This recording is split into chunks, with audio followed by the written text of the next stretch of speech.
Hola mis hermanos, estoy muy contento de poder estar una vez más con ustedes, listos para compartir el estudio de la palabra. Estamos estudiando la Parashá, la sección de la escritura de la Torá que se estudia cada semana. Y bueno, en esta ocasión vamos a hablar de la Parashá 29, Aharei Mot, que es después de morir. Y bueno, la Parashá 29 Aharei Mot, es la lectura desde Levítico capítulo 16 verso 1 hasta Levítico capítulo 18 verso 30. La Haftará, que es la armonía en los profetas, la podemos encontrar en Ezequiel capítulo 22 verso del 1 al 19. Aharei Mot, después de la muerte.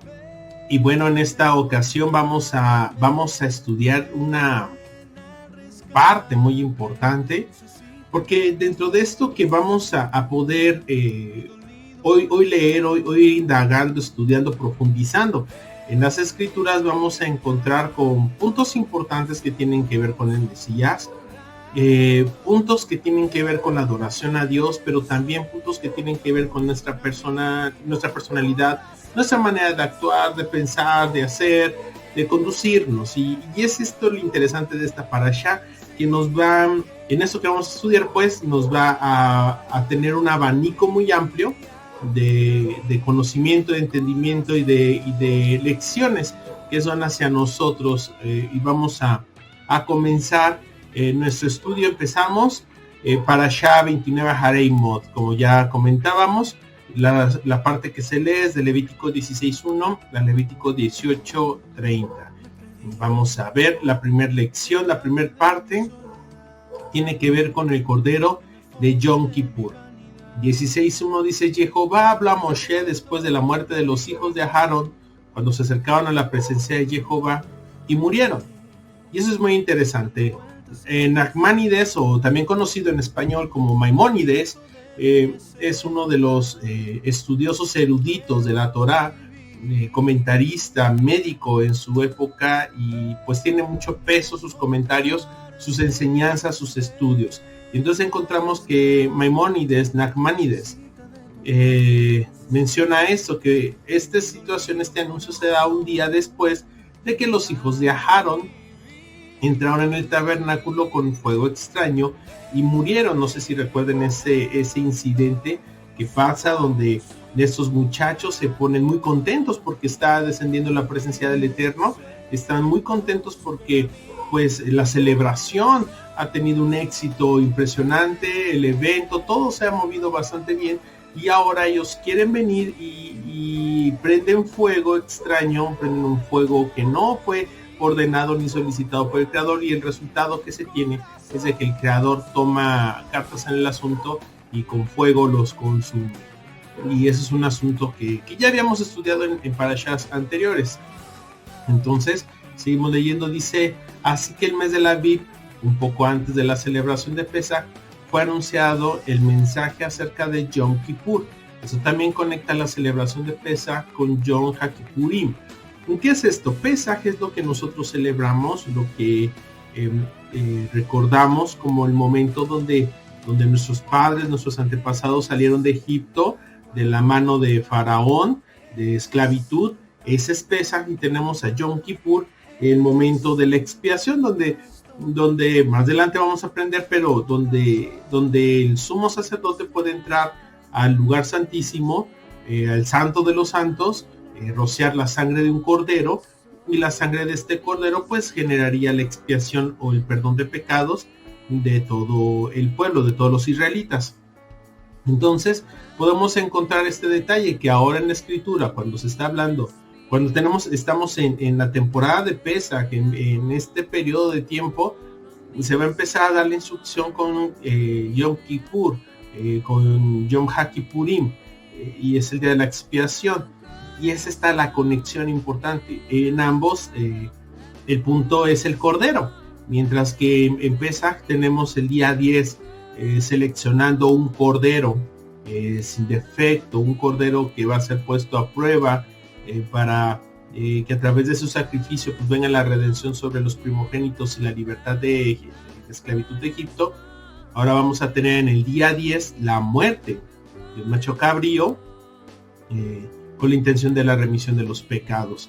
Y esto es muy interesante porque no conecta. En Juan capítulo 1, verso 29, vamos a encontrar esta mención. Dice, al día siguiente ve a Yeshua que venía hacia él. Está hablando de Juan el Bautista, Yohanan ben Zacaraya, que él ve que se acerca a Yeshua y dice, he aquí el Cordero de Dios, Pesaj, que quita el pecado del mundo, Yom Kippur. O sea, está haciendo la conexión en la misma persona de estos dos diferentes elementos. Y esto es muy muy importante porque entonces desde aquí podemos observar que en las fiestas, que estas dos fiestas están conectadas. Ahora, el nombre de la parasha es después de la muerte y el texto así lo refiere porque nos está dando un tiempo después de la muerte. El nombre de esta parasha es Aharemot, después de la muerte. Esto nos enseña que este mensaje está hablando de lo que iba a pasar con el Mesías después de su muerte.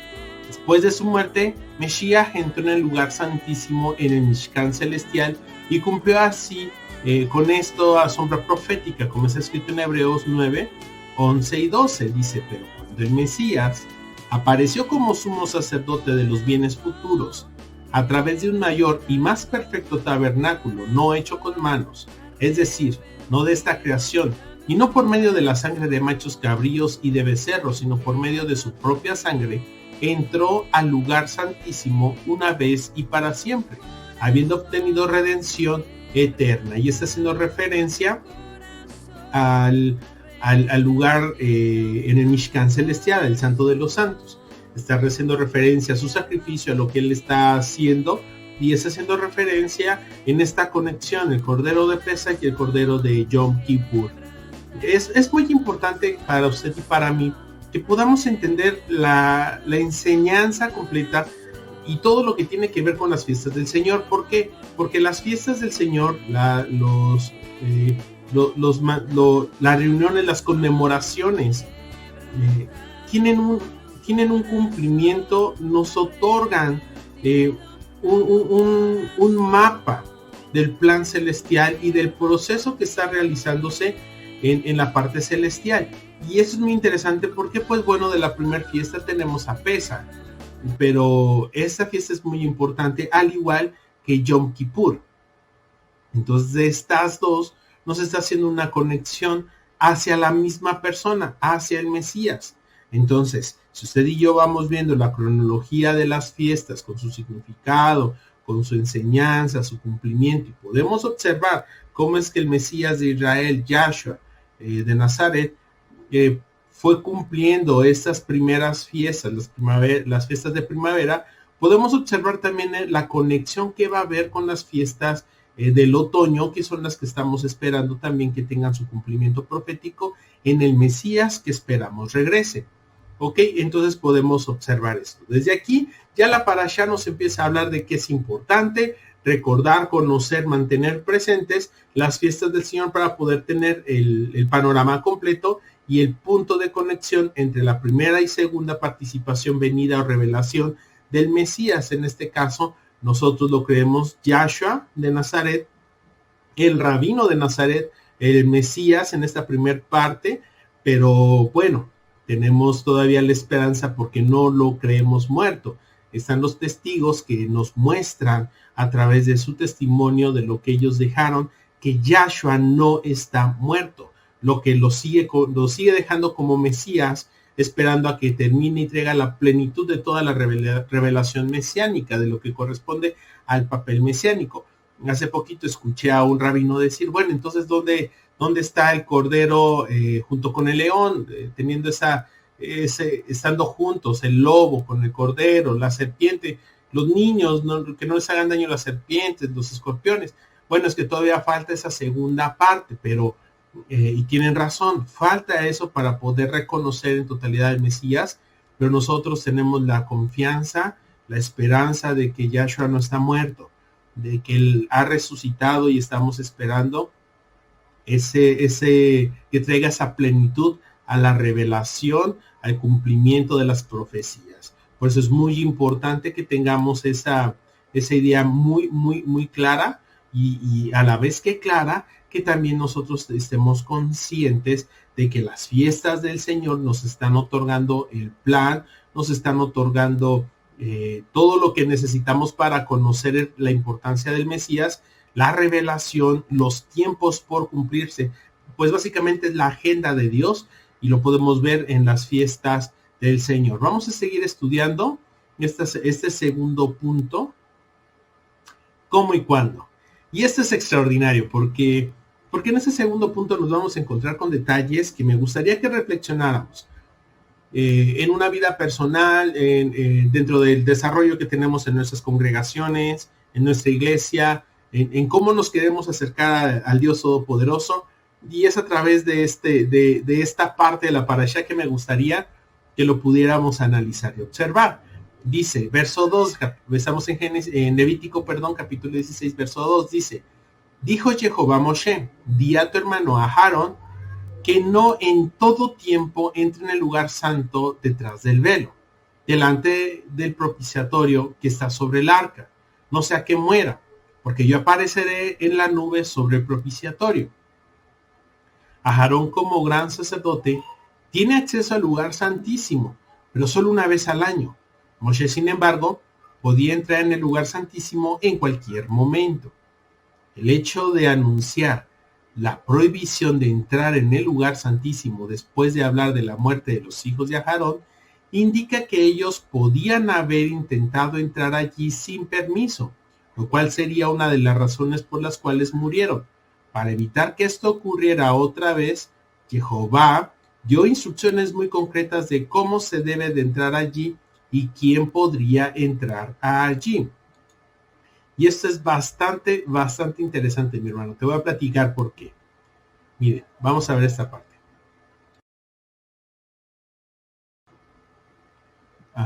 Dice, ahora el Eterno va a instruir sobre él cómo desea ser adorado y cuándo quiere que eso suceda.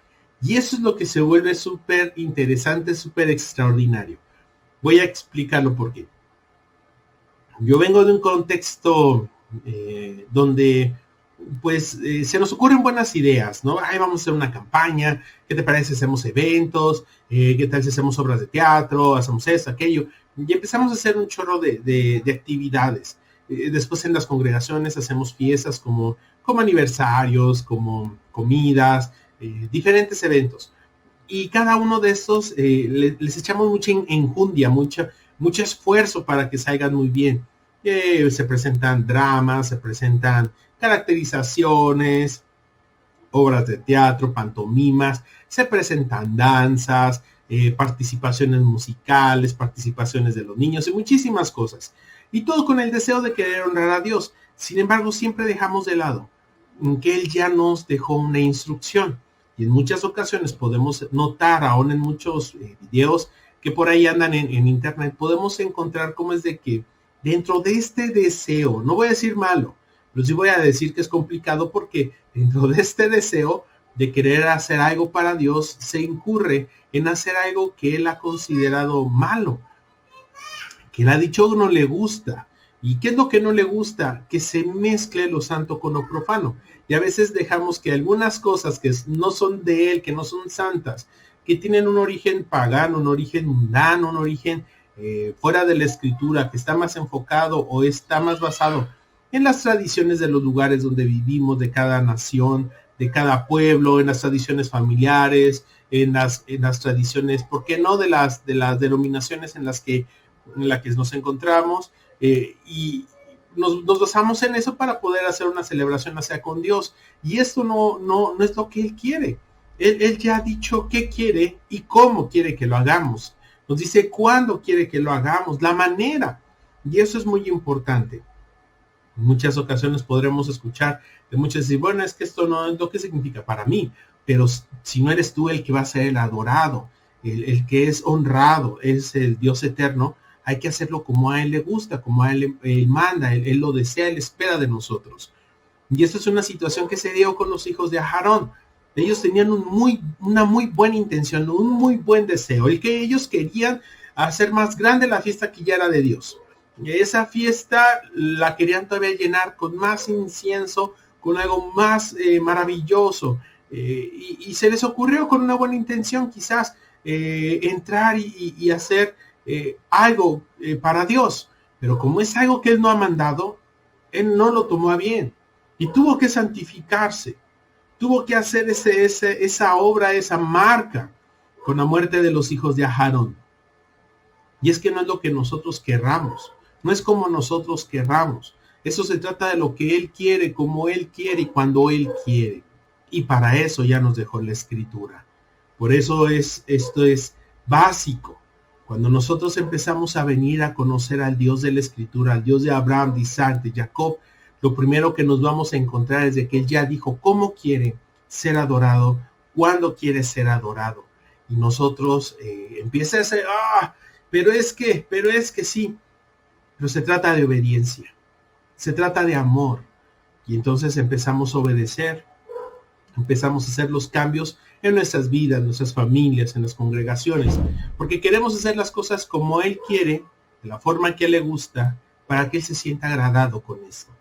Y es así como pasa, pues, que ahora venimos y empezamos a obedecer la Escritura.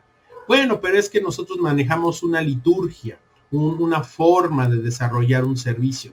Sí, pero dentro de todo eso tenemos que siempre mantenernos en un estado de obediencia a aquel que servimos, como a Él le gusta y la forma que a Él le gusta. Porque si efectivamente la liturgia que llevamos en la mayoría de las congregaciones no se encuentra con una base bíblica, eso no deja de lado que también tenemos mandamientos donde se nos enseña, donde se nos instruye cómo es de que debemos acercarnos. No está mal que nos congreguemos un domingo, un miércoles, un lunes, un jueves. No está mal. Pero que mantengamos la obediencia a los mandamientos. Si Él nos ha ordenado guardar Pesach, Matzot, Bikurim, Shavuot, Yom Teruah, Yom Kippur, Sukkot y terminar con Shemini Atzeret, entonces nosotros debemos de mantenernos así. Lo más importante es Shabbat.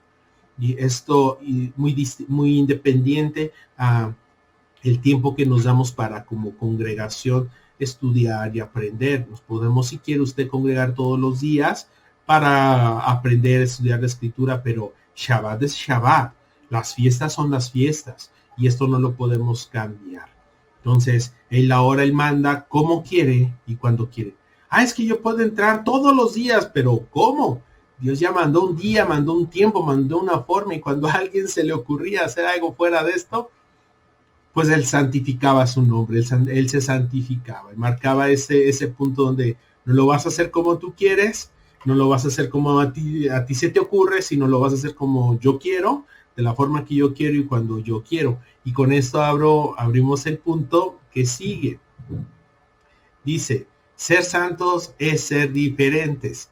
Capítulo 18, verso 3 dice, no haréis como hacen en la tierra de Egipto en la cual morasteis, ni haréis como hacen en la tierra de Canaán, donde yo os llevo, no andaréis en sus estatutos.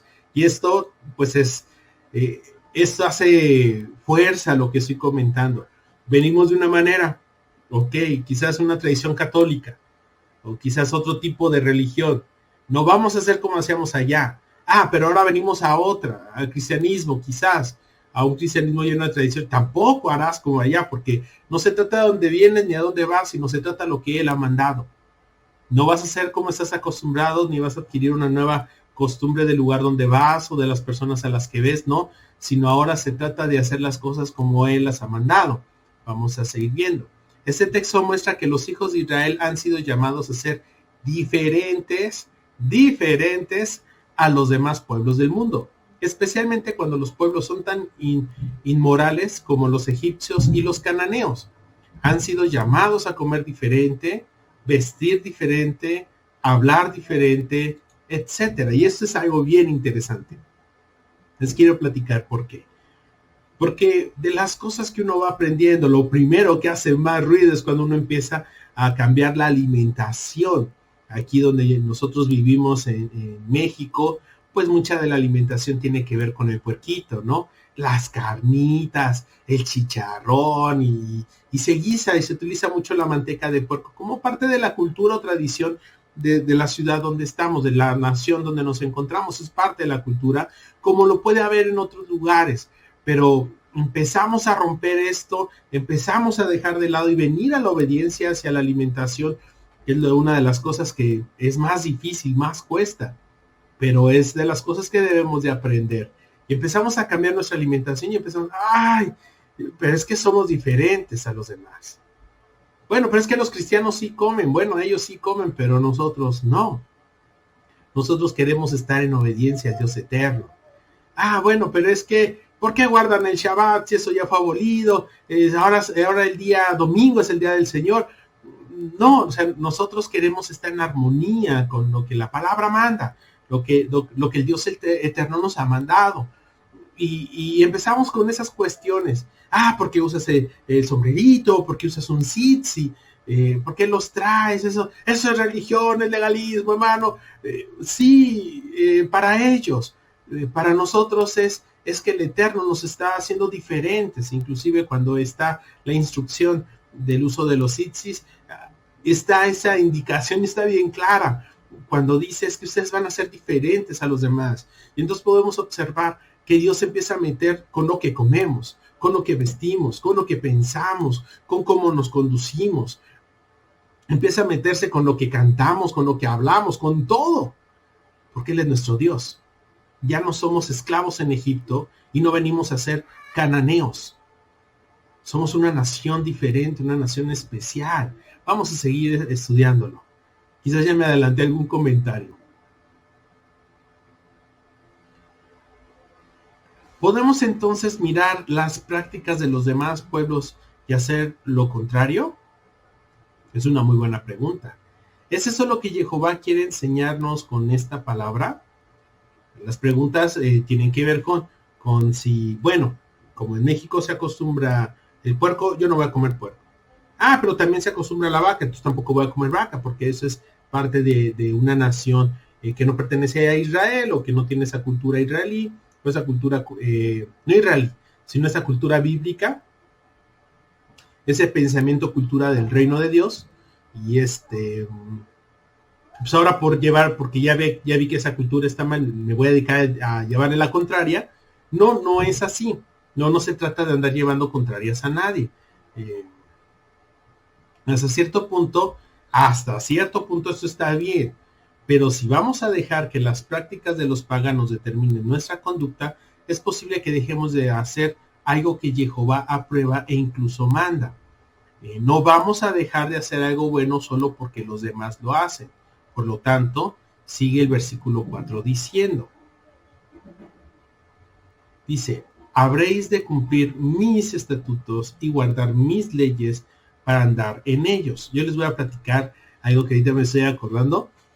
Conocí una persona que tenía cierta situación con unas prácticas de la lectura, entonces no le gustaba el hecho de que los hermanos dedicaran el tiempo, tuvieran tiempo para leer algún libro adicional a la escritura. O sea, había un libro algún libro de superación o de consejería relacionado a un negocio, a cómo ser un emprendedor.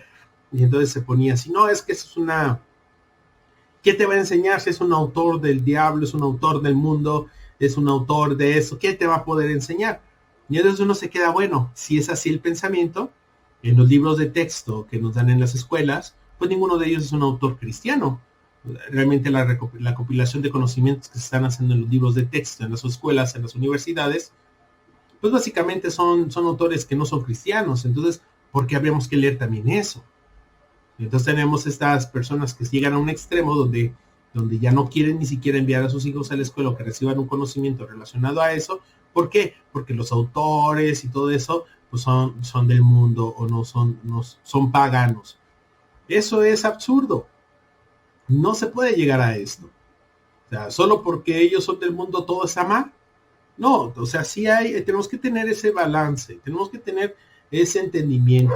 Bueno, voy a aprender cocina, voy a comprar un libro de cocina y no porque no sea un cristiano o una persona, un hebreo o un israelí o no sé, no lo voy a comprar. No tiene sentido. Esto no es así. no nos vayamos hacia ese extremo, aprendamos a moderarnos.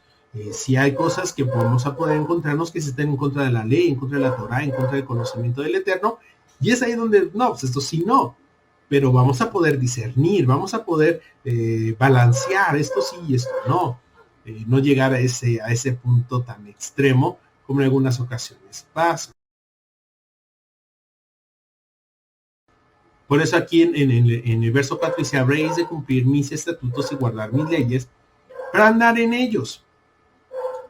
No se trata de llevar la contraria por llevar la contraria, sino se trata de ir cumpliendo en obediencia hacia los estatutos, hacia la ley de Dios, hacia lo que Él ha mandado, y esto pues nos va a llevar en algunas ocasiones así tener que estar en una postura diferente a lo que otros ya tienen. Y pues nosotros con mucha prudencia, con mucha misericordia, también intentar llevar una sana conciencia, tratar de participar de una manera más adecuada, ¿ok? O abstenerse de ser necesario, pero con mucho tiento. No son los paganos los que determinan nuestra conducta, sino la Torah de Jehová. En el camino de la restauración hay muchos ex-cristianos que rechazan todas las cosas que hacen los cristianos. No solo por el hecho de que se hagan ciertas cosas en el mundo cristiano, no es una razón suficientemente fuerte para rechazarlo. Por ejemplo, no podemos dejar de leer las escrituras porque los satanistas las estén leyendo. Esa actitud no es sana y al final llevará a la persona a desviarse del camino recto.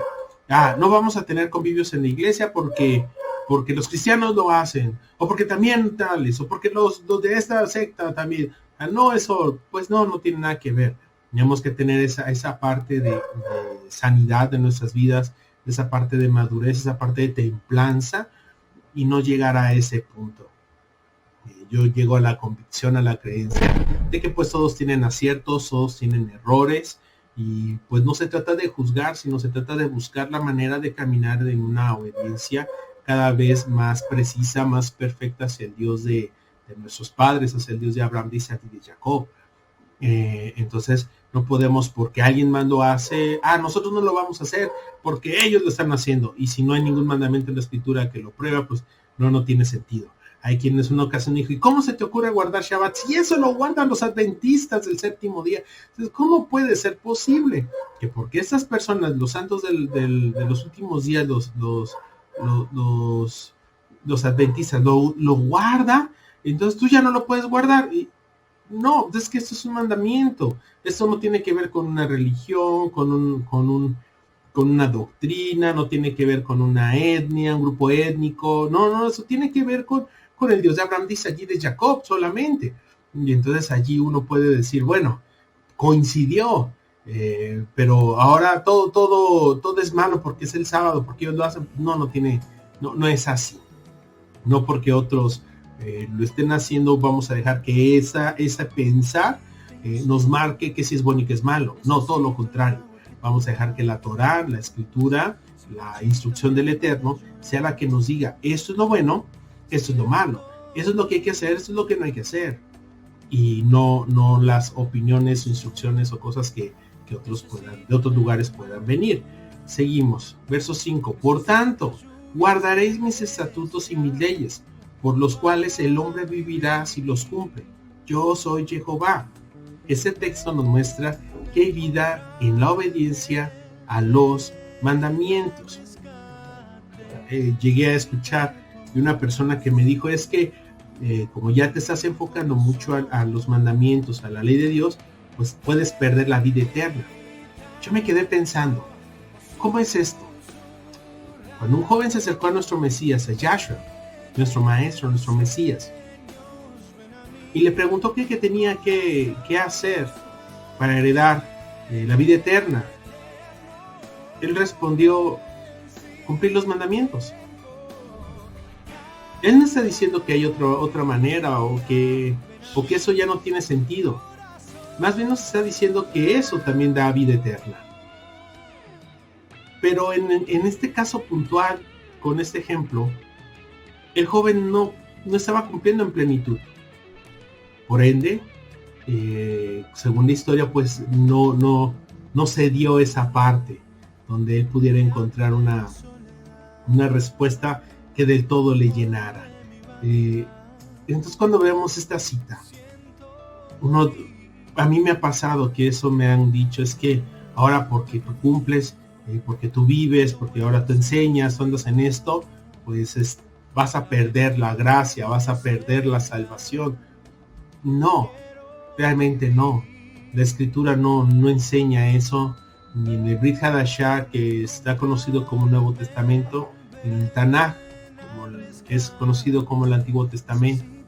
No, la ley, la palabra, la instrucción es la que nos da plenitud, nos ayuda a que podamos caminar hacia esa vida. No hay otra manera aún de venir al Mesías sino es a través de esto. Cumplir los mandamientos, cumplir la ley, vivir por ella nos da vida, y una vida eterna, una vida en abundancia, porque Jehová así lo mandó. Levítico 18, 29 al 30. Porque aquellos que se ocupan en cualquiera de estas prácticas abominables, quienes quieren que sean, serán destruidos de su pueblo. Así que guardaré mis ordenanzas de no seguir ninguna de estas costumbres abominables que otros antes de ustedes han seguido, y así se profanen a ustedes mismos por hacerlas. Yo soy Jehová su Elohim. Y es aquí donde vamos a cerrar este estudio, con esta reflexión. Cuando el Eterno mandó a construir el Mishkan, el tabernáculo, la tienda del encuentro, la tienda de reunión, Él lo mandó, pero Él habló diciendo que quería morar en nosotros. Más adelante, Shaul, el apóstol Pablo, del mismo modo enseñó que nosotros somos templos, somos ese Mishkan del Ruach HaKodesh, de la voluntad de Dios. Y esto es muy interesante, porque aquí nos está diciendo que cada vez que damos lugar a las costumbres, a las tradiciones de los pueblos donde estamos, de mantener de aquello de lo que venimos, pues corremos este riesgo de profanar lo santo, profanar este Mishkan que debe de ser santo. Y entonces al profanarlo corremos el riesgo de perder esa presencia tan santa en nosotros. No que se vaya, pero que sí vayamos desconectándonos poco a poco, por darle lugar a las tradiciones, a las costumbres. Hermano, en esto es importante, porque si hay cosas, definitivamente muchas cosas, en las que nuestra cultura, nuestra tradición, la manera en que hemos vivido, practican cosas abominables, son prácticas abominables para el Eterno. Nosotros debemos de generar esta conciencia, en lo cual decidamos voluntariamente ya no hacerlo, ya no caminar allí, sino empezar a caminar en pos del Dios eterno, el Dios de Abraham, de Isaac y de Jacob. Empezar a tener hacer esa diferencia, porque somos una nación especial, somos un pueblo muy especial, somos Israel, no somos judíos, somos Israel, somos hebreos, que seguimos al Dios de Abraham, de Isaac y de Jacob, que seguimos los pasos, las enseñanzas que nos dejó nuestro maestro, nuestro Mesías, Yahshua de Nazaret, el Rabino de Nazaret. Y pues dentro de todo esto caminamos buscando la perfección, caminando hacia la perfección, hacia el camino que nos ha marcado el Eterno a través de la escritura de la Torá. No queremos profanar nuestras vidas, no lo vamos a hacer, no vamos a dar lugar no vamos a dar forma a que esto, o tiempo, espacio a que esto pase, sino vamos a dejar las tradiciones, vamos a dejar las costumbres y vamos a ir hacia lo perfecto, hacia la salvación, hacia lo que es eterno.